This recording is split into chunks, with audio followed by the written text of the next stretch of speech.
Hey there, Bruce, and welcome back to the Game of Fortune. Actually, you're just in time for us to head on into the next death game, so that's very exciting. Good timing. I think this is our second one now that we've jumped back, but I can't actually remember, so let's see what this is about. We haven't heard what the title of this one is even yet. This place again. Well, it was only natural that we'd end up here again. Doesn't seem like Belle's the type to shift up how we get into the games and all. Yeah, I suppose you're right. Laura and I didn't have any ideas how these games would end up being played, so when we got the information here, we didn't get much time to think it over. No strategy, no plan, just run into the thick of it. It's a very think on your feet kind of situation, which works well for some people and not for others. I just want something that won't be so chaotic. Is that so much to ask for? It's not that hard to ask for, but you're not guaranteed to get it. Belle appeared on the screen and we all turned to face her once again. To struggle is to survive, to fight is to live. For those who fear and find a way to fear another day. And the bold race toward death with foolish bravery in their hearts. Are you doing a poetry slam right now or something? Well, I can't indulge in a little poetic commentary on the condition of life. Just sounds kind of weird coming from you. I wouldn't think a god would be really interested in poetry. Believe it or not, Clyde, I have a multitude of interests and hobbies that I like to indulge in. Poetry just happens to be one of them. You're not very good at it.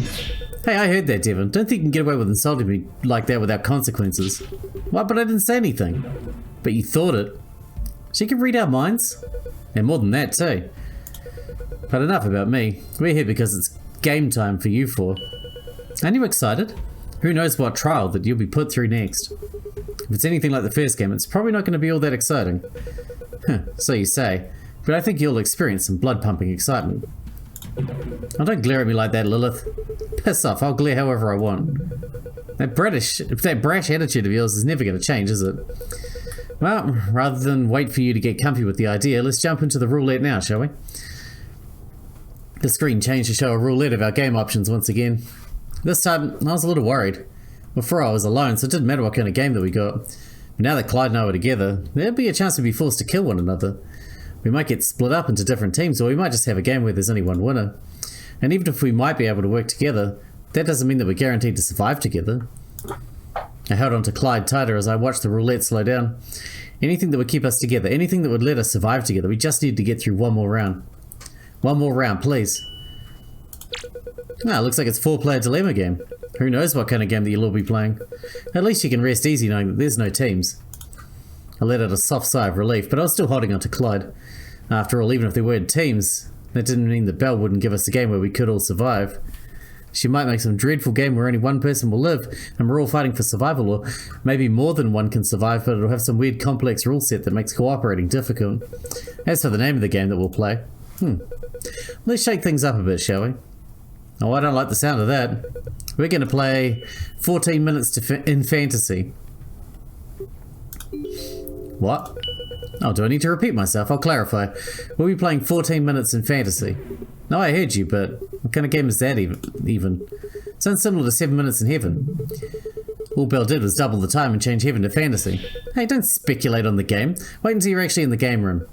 I have a feeling you're all going to love this. Till then, see you soon. The television screen shut off and we're only left with this uneasy confusion. It was only then that I realised that I was basically clinging onto Clyde's arm like a koala holding a tree. I quietly let go of him and tried to put a small bit of distance between us before anyone else could comment on it. I swear, if Belle makes us play some stupid teenage kissing game, I'm going to shove her head down the toilet. You have something against kissing games? Well, no, I don't have anything against them, but look at the situation we're in. I don't know any of you, I'm not really in the mood to be kissing anyone here, and more to the point, Belle probably has some trick to make some painful version of the original game. How can you make a kissing game evil? Maybe you have to eat each other's heads, like a praying mantis. I don't know, maybe she'll make us put on poisonous lipstick, or have to kiss in the dark where someone might be able to stab you, or... Like, the point is I don't trust her to have good intentions. I guess that's fair, but we're gonna have to play whatever it is. I know, doesn't mean I have to like it. Lilith turned to face Clyde and me, looking between the two of us. Ugh. With a grunt of annoyance, she left to enter the game room. What was that? Maybe she's checking you two out and figured it wouldn't be so bad. Then why'd she sound so disgusted? Maybe she was just jealous. Jealous of what? You got nice looking eyes, Clyde. Maybe she figures that you'd be more focused on Devon than herself. He does have nice eyes. Yeah, that's probably it. But that's... Hold on. I don't think I like what you're implying here. You don't? Well, that's kind of a shame. I think that Devon was enjoying the implications there. Hey, don't put words in my mouth.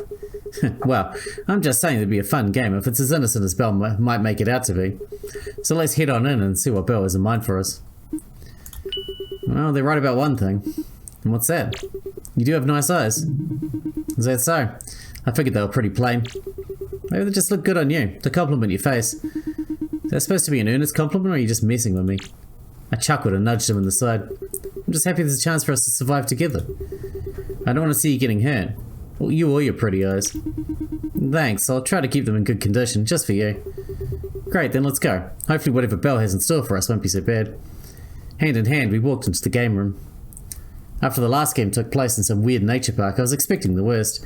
But maybe my expectations should have been tempered instead. Is this some kind of bedroom? Kind of has the feeling of a slumber party, doesn't it? Sort of. How perceptive. This is where we'll be playing 14 minutes in fantasy. I figured this would help set the mood. Is the mood you're going for really teenager sleepover? It feels super homey and comfortable, doesn't it? Don't you want to just roll up into one of these beds and talk about boys? Not really. Oh, are you into women, Lilith? We can talk about girls too, or really anyone that might stir some feelings in your chest. There are a lot of beautiful people out in the world, after all. I love both. Let's talk about both. I'm not interested in women like that. Not that my sexual preference should matter. If you want to get me talking about stuff like that, you should have made this club into a club or a bar. Darn, to think that might open up that cold, dark heart of yours. Fuck off. Wow, make yourselves comfortable. I'll be explaining the rules of the game shortly. We all took a seat on some of the beds. They were surprisingly comfortable. I was already feeling drowsy just laying on it, and I instinctively wrapped myself up in blankets. You look comfortable. Well, when in Rome, do as the Romans do. So when at a sleepover, curl up into a blanket burrito and fall asleep? Exactly. That's the spirit. Settle in as I give you a rundown of this lovely game. 14 minutes of fantasy is a fun game where two players will be selected to enter a fantastical closet of dreams. Once inside, they'll be given a task they must complete, or else they'll be punished. The two players will have 14 minutes to complete the task. The two players will be selected by spinning a magical bottle twice.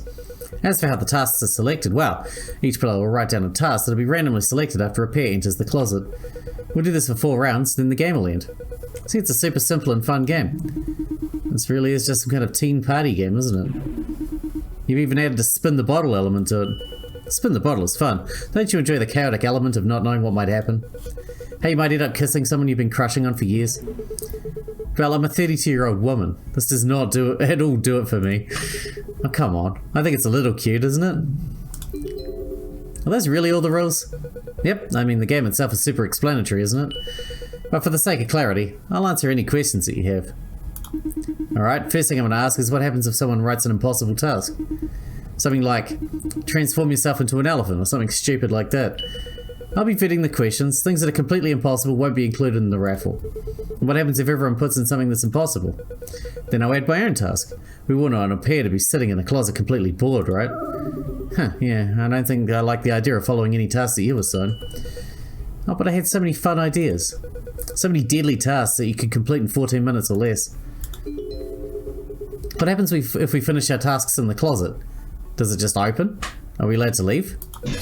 No, you gotta stay for the whole 14 minutes. You can do just about whatever you want in there. Anything. Like giving one another massages. Right, or strangling one another.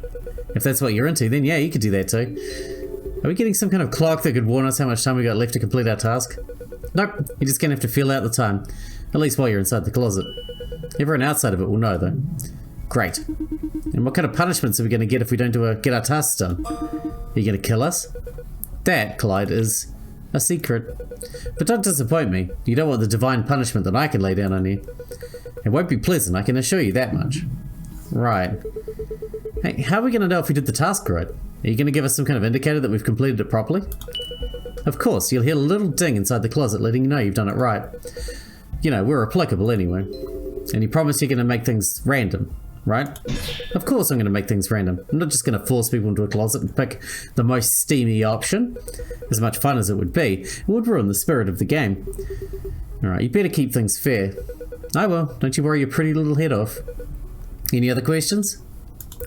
Great. Well, first things first, everyone put in your task. Belle snapped her fingers and a slip of paper and pen appeared in each of our hands. Please make it something doable within 14 minutes realistically. I mean, just make it something really simple. There's no reason to fuck each other up. Otherwise, I might just have to chime in and put something in myself. And you know, I'll have a lot of fun things that I can make you do within 14 minutes. We get it, Belle, don't worry. Like, clip your toenails. Everyone began to write down on the papers, but before I could even start, Clyde leaned over toward me. Hey, we should try and write something for Maria to answer. You know, something like, confess what you want to wish for. Hey, that's a good idea. I'm also curious about something Maria said to me once.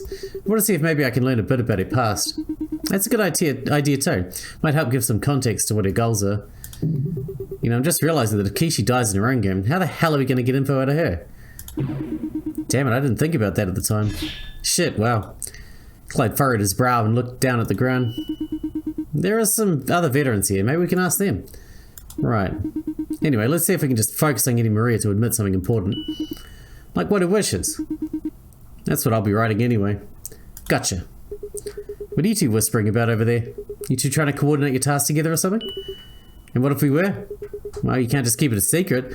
We should work together to pick something fun. That's not going to be possible. Well, why not? It's just... Oh, I get it. It's probably something spicy you don't want to actually admit to. What? That's not it at all. And if it was, why would I be trying to coordinate that with Devon? Maybe because you're trying to secretly have a makeout session with yours truly. Absolutely not. There may be Lilith. She's not my type. Ah, but you didn't say that I wasn't. That's not the point. She's really good at getting in your head, Clyde. Shut up, it's not my fault you keep saying ridiculous things. But it is your fault for being so obvious. Anyway, I might as well write down a task. I could do what Clyde suggested and make a task where whoever is in the closet has to confess what they would wish for if they won. And I kind of want to know about Maria's past too, and about why she thinks that her mother was murdered. How would I write that though? Wait, there's so much easier way of writing this. I can just write down something like, you must answer all questions truthfully and cannot stay silent. Then Clyde and I could get whatever questions answered we want. If either of us get paired with Maria. Yeah, this will do. I wrote down my task onto the paper and handed it to Belle. Alright, that should be everyone. She put the papers in a blue box and set it aside. Next is time to spin the bottle. Fate will decide who exactly goes in the closet. You're getting way too excited for a simple spin of the bottle. What can I say? I like randomness. Here, Clyde, why don't you give it a spin? You want me to do it? Oh yeah, if I do it, I know exactly where it'll end up landing. But if one of you do it, then it'll be really random. Okay, I don't really follow your logic, but if you insist, I guess I don't really have a choice. Clyde took the bottle and placed it on the ground and gave it a hefty spin. After a few seconds, it stopped and pointed roughly around Maria. Looks like I'm up first. That's good, that means next we need either myself or Clyde to go in as the second player. Now we have one more time to get our partner, right? That's how it's done. Okay then. Clyde spun the bottle once again and we watched eagerly as it spun and spun and spun until it stopped and pointed right at Clyde. Perfect, this is exactly what we were hoping for. So it'll be Clyde and Maria pairing up. Wow, lucky day for you, Clyde, you get a whole 14 minutes alone with me. Imagine what kind of fun we'll have together in there. Hopefully nothing that would make me die of embarrassment if doors are suddenly swung open. But that's the most fun kind. I guess you still have the right kind of task to force Maria to open up though. Have to get. But it should be a 50-50 chance since Clyde and I both put in a task that would lead to something like that. But there's not much that I can do aside from hope that luck is on our side. So we just go in the closet now and do whatever task you give us? Yep, go on. Get in there and have fun, you two. Right, fun. Come on, it'll be fun. Don't be such a worrywart. I'm going. The two entered into the large closet and Belle quickly shut the doors behind them. And now we lock it. Lock it? Oh yeah, we want to scramble out after a while, right? Okay. Anyway, let's see what tasks they're gonna get. Belle walked back toward the box she had and shook it around till a slip of paper popped out. Okay, here we go. The tasks will be... Ugh, this is it? This is so boring. Fine. I guess some of you don't have any real creative ideas. Their task is... They must answer all questions truthfully and they cannot stay silent. And their time starts now. Belle snapped her fingers and a small timer above the closet appeared and began to tick down. That's all? I basically do that every day. Really? You answer all questions truthfully? I can't lie. So essentially that's the case. Though, if I don't feel like answering a question, I sure as hell don't have to. You do seem the type of person who just speaks their mind, huh? I'm an honest woman. Some people try to pretty up their words with fancy lies, so I'd rather just tell people the blunt truth. No, it's not exactly like I enjoy doing it all the time. Then why not just lie? I told you I can't. Wait, you mean you literally can't lie? Well, it's not that I can't lie, it's just that if I do, things get unpleasant. And I'd rather not have to deal with the pain of lying. The pain of lying? Look, I really don't feel like talking about that shit, so can you just drop the subject? Sure. Didn't know that was a sensitive subject for you. It was just interesting, that's all. Yeah, well, maybe for the next 14 minutes they'll know what it feels like to do the same. I wonder what they're even talking about in there. Or maybe they're asking one another about secrets or something. If you have to answer all questions, then you can just ask them over and over again. Sort of like some extreme version of Truth or Dare, except that you can only do truths. Well, if they're going to play like this, they're at some stupid teenage slumber party, then they're probably going to ask all the dumb sex questions. Who was your first time with? What was it like? How many times have you done it? First kiss, first crush, all that nonsense. You don't really think they're just going to talk about that, do you? I don't know, I'm just guessing. And Maria seems like the type of person to happily ask you 20 questions about your love life. It's a blessing I'm not the one in there with her. I might have strangled her if she had tried to dig too deep into these topics with me. Love life not going as planned? My love life is fine, but I don't want to go into the details of it. I had a hard enough time hearing lecture after lecture from my sister about how I should settle down and find myself a man. Really? Laura lectured you about that kind of thing? It's kind of hard to imagine. She always seemed a bit sheepish, and you're so headstrong. I feel like it would have been the other way around, you know? You lecturing her on what she should be doing. Lilith paused, grimaced, and looked down toward the floor. Yeah, well, she can be pretty stubborn about her own thoughts and ideas too. She figured I'd be happy if I had a wonderful marriage, some kids, and spent less time working or going to clubs. Sounds like she's got more traditional views on what makes for a happy life. That's how we were raised. I didn't take to it as much as she did, but it all came from a place of love, you know? She wanted what was best for me. What she thought would make me happy. What she thought would lead to a better life. Or maybe she's just tired of seeing me dig my nose into my work and not enjoying more intimate and meaningful relationships, as she would put it. Is she projecting her own ideas of a happy life onto you? No doubt about it, and I've told her time and time again that I'm not interested in that kind of life. Not yet, anyway. You want to know what I think would make me happy? Being rich, owning a mansion, doing whatever the fuck I wanted with my life without someone lording over me telling me what to do. That's why I do the work that I do. It pays great, I get good benefits, plenty of vacation time. I don't care what the fuck I do on my own hours. They don't care what the fuck I do on my own hours. Sure, the work is meticulous and hard at times, but I work hard and I play hard. And once I'm done working, I'm going to spend the rest of my days relaxing and living in bliss. I'll happily admit that I'm greedy and I don't really care much about actually making some amazing medical cure-all. I just happen to be good at my job. Maybe once I'm satisfied and well off, I'll settle down and find someone to marry, but probably not. We'll see, I guess. I'm 32. I still got time to decide if I even want to start a family. Yeah, you could just end up being a fun and wine aunt. A what? You know, a rich aunt with tons of money that spoils her nieces and nephews, indulges themselves and family because they're well off. That kind of thing. Well, with my salary, I'm already doing that, spoiling those little brats with gifts and toys already. You're already an aunt? Wait, did Laura have kids? Yeah, 2 little girls. Shit, so not only is Laura dead, but her kids are without a mother? Great fucking choice of topic, Devon. Don't bother apologizing. There's nothing you need to be sorry for. It's that bitch Teresa that's gonna pay. She was gunning for my sister to suffer. I don't even know why. If I manage to win this, I'm sure as hell not bringing her back. Not bringing her back? Well, yeah, the way I see it, the only viable wish to make at this point is to bring everyone who's dead back to life. At least, everyone who deserves it. Which makes this whole fucking game a goddamn mess. Imagine throwing away the lives of 15 other people to get your own damn selfish desires. That's what some people are here for, right? I'd guess so. I don't know jack about this place when I came here, and I don't really have any particular wish that I want granted. If anything, I just want to go home and forget about all this. Same. So I guess if I win, I'll do the same and wish for everyone to come back to life too. That is weird. I guess the point is that if you did know about this place, and the rules, you'd be going in with the idea of trying to win to get your own wish granted. Everyone else be damned. If that's the case, then why do we need to be in pairs? Weren't we told that we'd survive this game? Feels like there's a lot of stuff that we don't know about. Yeah, well, some people here sure as hell know what's going on and aren't keen on explaining it. Maybe there's some hidden secret to getting everyone to survive and getting a wish. I don't know why you'd go and keep that a secret. Hey, Belle, is there anything like that? Some secret to surviving this place and getting a wish? Sure. All you have to do is win. If you survive, you get a wish. Well, it's not clicking in that head of yours. I mean, everyone, all of us. There can only be one winner, Lilith. I don't understand what nonsense you're thinking of. If you win, you get a wish. Everyone else has to die by that point.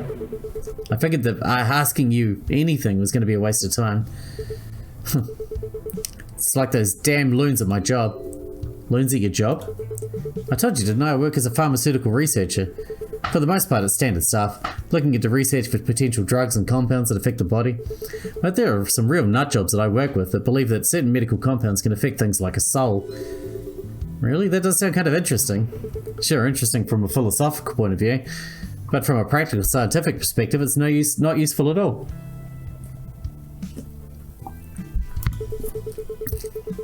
There's no physical organ that's a soul. There's no proof of it existing. And there sure as hell isn't any evidence to suggest that you can make some kind of drug to affect it. Maybe they mean it in a more holistic sense, you know? Like how the mind, body, and soul are connected. If you make drugs that affect your body or mind, that'll affect your soul. I wish that were the case, but some people I work with really do think there's some kind of magical drug that'll affect their soul. Immortality, telepathy, eternal youth, a bunch of nonsense like that. Like if you tamper with the soul, you can heal people in ways modern medicine can't. Complete and utter nonsense. How do people like that get positions as scientists? Well, to their credit, they're good researchers. Their ideas are just not based on science, if that makes sense. They can see connections with drugs, compounds, and substances on the body, but they're reaching for stuff further than that. Probably doesn't help that the company's name is Emergent Solutions. Solutions? Like soul? Yeah, I guess they wanted something that sounded scientific and religious at the same time, which is weird, but they do good work. Pay's good, plenty of vacation time, all the things I want.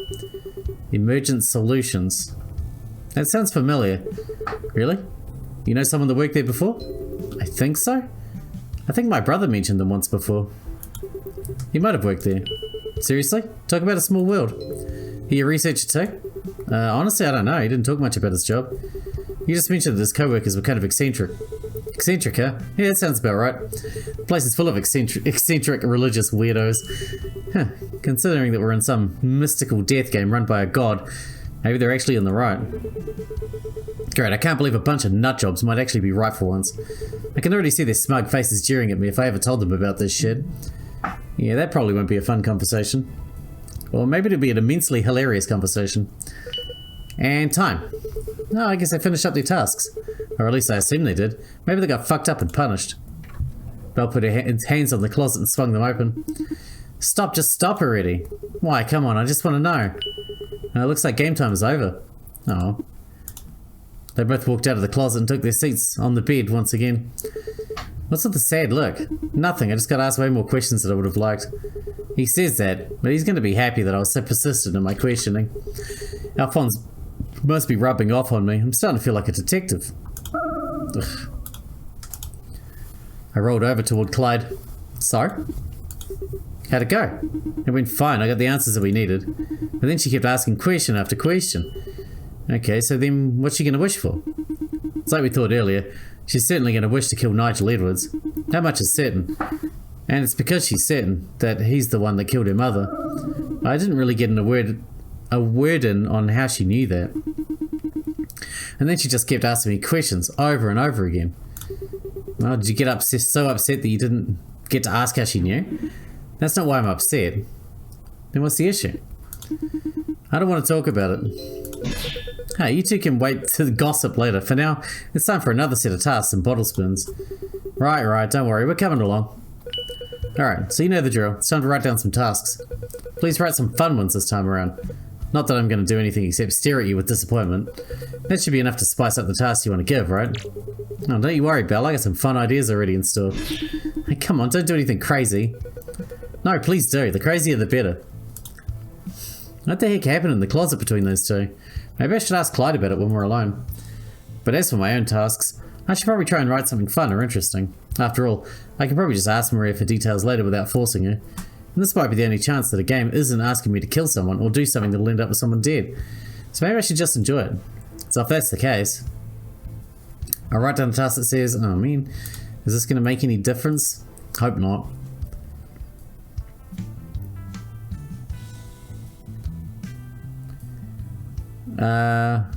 Do an impression on someone until the other person guesses correctly. That sounds alright. This one is ultimately harmless and a bit funny. Sure, it's not really spicy or an exciting option, but I think that anyone who can do a good impression is hilarious. We have a lot of people here capable of being made fun of with a bad impression. I handed Belle my slip of paper along with everyone else. Alright, who wants to do the spinning this time? I'll do it. Eager, aren't you, Maria? Well, I like that. Zeal will get you far in life. Here you go. Spin that bottle. Maria grabbed the bottle and then gave it a strong spin. Oh, careful with the speed there. We're trying to get this over in a good amount of time. Sorry, I just got a bit excited. If this goes well... What is she excited about? Looks like the bottle is stopping at Devon. Looks like I'm going to be up next. Yes, alright. I just need one more. Clyde, obviously.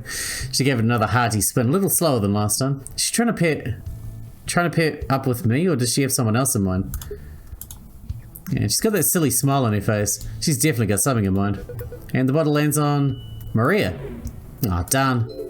Darn, what were you hoping for? Don't worry about it. I still got a few chances left. For now, let's jump into the closet and have some fun. I appreciate your enthusiasm, but I really don't hope you have something devious up your sleeve. Me? Devious? No, I wouldn't do something like that.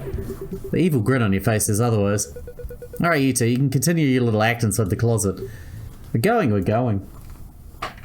We walked over toward the closet and turned back to see Belle holding the doors. Have fun in there, you two. And your time begins now. Your task is tell an extremely embarrassing story. Whew, Belle didn't end up picking mine. Talk about lucky. What did you write down as your task? You'll find out soon enough. I mean, hopefully at least. If not, then I'll just mention it later. But for now, let's get to the stories, right? Do you want to go first or should I? Oh, I guess I can go first. I'm not really sure the scale of the embarrassment here, but I can think of plenty.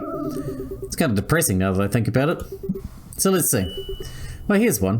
When I was much younger, my brother and I went to a nearby pool to learn how to swim. My brother had already learned a while ago, so really it was just a lesson for me. But I wasn't really all that good at it, and I was always crying whenever they put me in the water.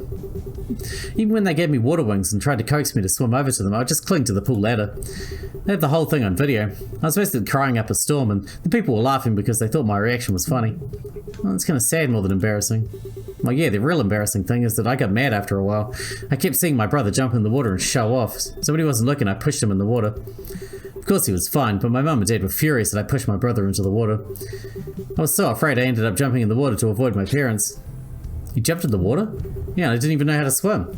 Of course I just flailed around in the water. Kinda messed up, ain't it? I was more afraid of my parents than I was of drowning in a pool. So I flailed until my brother carried me over to the shallow end of the water. After that, my parents gave me a stern lecture, and later a rough spanking. That's really messed up, you know. Sure, you shouldn't have pushed your brother in the water, but still. You were probably just envious that he could swim and have fun, and you weren't getting it as easy as he was. Yeah, that's probably it. That was a running theme. I was always envious of my older brother. The real messed up thing is that my parents didn't even care much whether I was okay after I nearly drowned. Just that I learned not to put my brother's life in danger. That's a real embarrassing story, isn't it? Well, I guess in a sad kind of way. Oh, looks like it counted as an embarrassing enough story. Glad that Belle thinks it counts. Then I guess it's my turn. Alright, I have a fun one for you. Maybe it'll cheer you up a bit. Lay it on me. Okay, so when I was younger, sometimes my mother would leave our home and I'd be left alone. I must have been maybe 6 or 7 years old at the time. But I remember that my mum would sometimes come home with this brown bag and she'd usually drink from it. One day I was really curious about what it was, so when I was alone, I grabbed the bottle from where my mother would usually hide it and opened it up. Turns out it was some bottle with some fancy words and clear liquid inside. Was it alcohol? Yep, vodka to be specific. I remember that I tried tasting it. Since I saw my mother drinking it all the time, I thought that maybe it was something tasty. I hated it. It was disgusting. Yeah, I'm pretty sure that most kids don't have a taste for booze. Right, well, I figured that maybe I just needed to add something to it. So I started mixing a whole bunch of things with it to see if I could get it to taste better. Sugar, salt, tomato juice, pineapple juice, sparkling water, coconut water, milk, pickle juice. Pickle juice? I like pickle juice, okay? Don't judge me.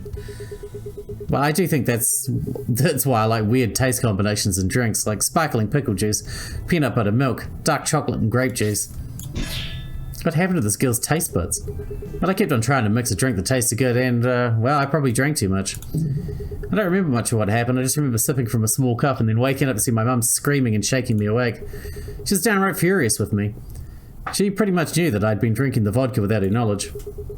I remember she was just screaming and crying and making sure that I was okay. It was the first time I'd ever seen her so angry, but also so afraid. Wait, she was probably worried you drank yourself to death, possibly. Yeah, that was probably it. Everyone said a lot of mean things about your mother's alcoholism. Yeah, I'm sure he said that. That's how all these people were. When they caught a whiff of what happened, they were all too eager to spread rumours about how she was a terrible mother. I wanted to punch every one of those judgmental bastards. It wasn't like my mum was pouring me a glass. You know, he told me that he felt bad about saying those things afterwards. Huh. That asshole really said that, huh? Yeah. Don't believe him. He was speaking his mind when we were fighting and he realised that he sounded like a complete dick. That's how everyone is. When you call them out, they apologise and pretend to be remorseful, but when your back is turned, they go right back to insults and jeering. The only difference is that they look over their shoulder a few more times before speaking to make sure you're not within earshot. That's all. Everett's the same. The guy was all too happy to rip into my mother's reputation at any opportunity. My mother wasn't perfect. She had her issues. She struggled a lot with relationships and with her own alcoholism, but she never gave up on me or herself. That's what everyone was so happy to ignore. They would minimise her down to just some alcoholic. They even mentioned how she'd spent hours running errands for others, or that she'd spent hours tutoring out the kids that she volunteered to help with events, ran fundraisers. They never seemed to remember all the good that she did. They just want to pick on her, mock her, embarrass her. And she took it all with a smile because she wanted what was best for me. She wanted to at least give me a safe home and a steady life. Can I ask why your mother stayed with the Digits of Eden if she was always being mocked by them? Shouldn't she have wanted to leave? She couldn't leave. Where could she go? She was dependent on them for her job, her housing, her food, her emotional support. Even if she wanted to leave, she didn't have the means to go anywhere. She made the best of a bad situation. At least that's what I figured. I was just too stupid to realise it at the time. Oh, I got so off track. I meant to end off the story on a funny note, not a sad one. Give me a second. Maria took a moment to compose herself and then smiled. See, it turns out my mum started trying out some of my weird mixtures after she heard about them. She teased me about all the weird drinks I made, but told me that one of them was actually tasted good. Which one was that? Old Bay seasoning and pickle juice. You have weird tastes. That's what I've been told. Looks like that did the trick. This wasn't so bad. I mean, we both dropped some heavy stories, but you know, I feel like we're getting a bit closer. That sort of feels like the point of these stories, you know? Showing that you're human, and have flaws and dumb moments in your life, just like anyone else. Here you see a whole new side of a person. Honestly, I think it's kind of amazing. You think so? I mean, it's just storytelling, nothing all that crazy. No, not that. That's when you seem like such a nice, upbeat and helpful person despite everything you've gone through. You were raised alone by your mother in a place that seemed to hold nothing but contempt and scorn for her as long as she's been around. You were raised in a cult that warped your beliefs and thoughts. And then your mother gets killed and somehow, despite everything crumbling around you, you're still able to keep a smile on your face. That seems extraordinary to me. I figured you'd curse the world and wish everyone who screwed with you and your mother some horrible doom. You're gonna make me blush if you keep complimenting me like that. But I'm not some godly saint or anything. I've just always liked helping people. It's in my nature, I guess. Whenever I see someone down in the dumps, everything in my body tells me I have to go out and do something to help that person to get back on their feet. It doesn't matter if they're strangers, rivals, or friends, whoever it is. I just want to see a smile on their face. A warm and empathetic smile helps make everything easier. So my default is usually just like this. I think that's why I'm such a good recruiter, you know? I didn't really go with the idea to pull people into the Ditches of Eden because everyone asked for some ulterior motive. I just wanted to help them, and I thought it was the best way to do it. No looking down on anyone, no pity, no shame. Just standing eye to eye with everyone I talked with and told them how maybe things could be better. You'd be surprised how many people just want someone to listen to them, or just to be acknowledged. It was just so easy. And I was always so happy thinking that I managed to bring someone in. I thought I was doing good back then. Now I feel more like I was a naive tool. I just couldn't help myself. It just felt right. I always felt a rush of glee. I was helpful. So helpful. I could help so many people.